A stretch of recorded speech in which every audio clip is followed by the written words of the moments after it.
Hi everybody, how are we doing tonight?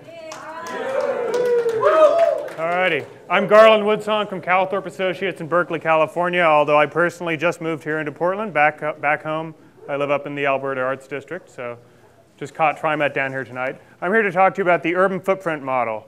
This is a model that we built for Vision California project, which we've been working on for the past 4 years, just wrapped up for the state of California, High-Speed Rail Authority, and the Strategic Growth Council.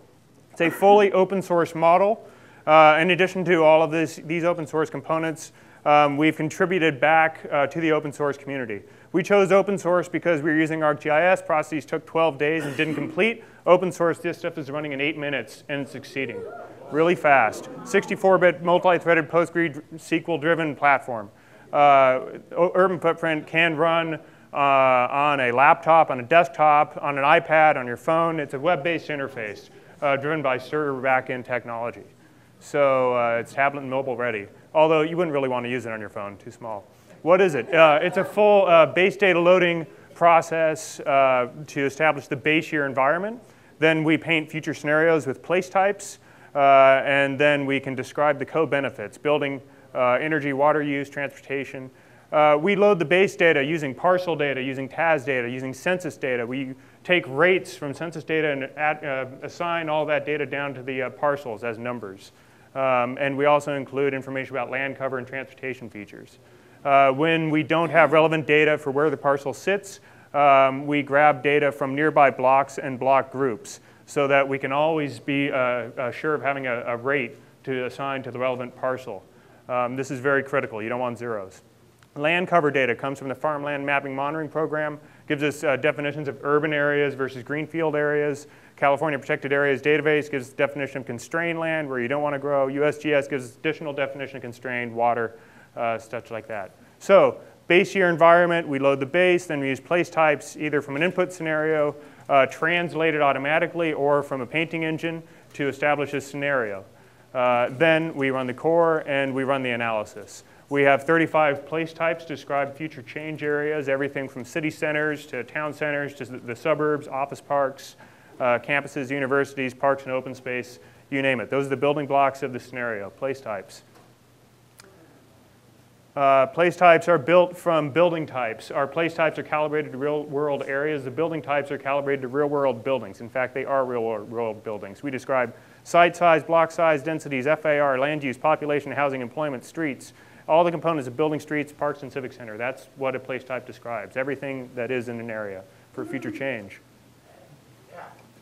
Existing plan translation, you can put an input plan in, regardless of geography, whether it's parcels or TAZs or some other geography. If you can describe it with densities of dwelling units and employment and intersections per square mile to get at walkability, then we can assign a place type to it.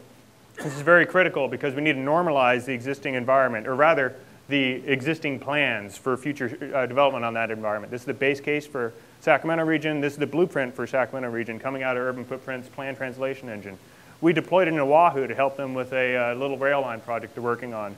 So we painted up scenarios for the rail corridor, focusing growth around the transit stations using our painting engine, which is driven by the web. So here's our palette of place types. So just click the palette, paint it on the map, and let Bing or Google or whatever handle the serving of the base data because that stuff's big. We don't want to deal with the bandwidth.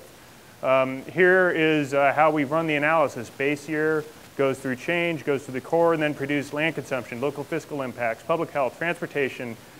We can have vehicle policy levels, vehicle policy levers, energy generation policy levers. So you can pull policies to change how the behavior happens in the future. Land consumption.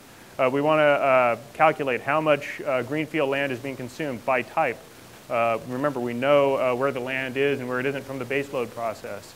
So we can find out how much agricultural land is consumed, environmentally sensitive land consumed, other lands consumed by type. Building energy use. We take that for residential and commercial areas. We apply per building rates per square foot. Same for building water use. Outdoor and indoor rates. Gives us total water use and the total water cost, total energy cost, total GHG emissions from building energy and water, because water does have GHG due to the cost to move it. Local fiscal impacts. We can look at the ongoing operations and maintenance costs as well as the capital infrastructure cost and the annual revenue estimate of different scenarios, calibrated local revenue data, local fiscal data. And so this is local infrastructure data that varies based on the scenario's urban form. Transportation, we have a full 8D travel engine hooked up to this thing. And this is the output from that. This is SACOG's model, this is our model. So we're spatially capturing the same extent of travel behavior, low VMT areas in green, high VMT areas in red. So it's matching the best in the travel modeling business right out of the box in SACOG. Public health, we have a public health model that's driven by 1 kilometer spatial buffers to pick up the urban form of each grid cell that's being analyzed. And here's what moderate and vigorous activity per person for Southern California year 2035 looks like. Blue is people walking a lot, red is people driving their cars a lot and not being very active, calibrated to pedometer readings of people walking around and relating that to urban form. So that's my presentation. For more information, here's my email address. But the reason I want to tell you about this is not to sell you on urban footprint, but to tell you we did this all in open source technology.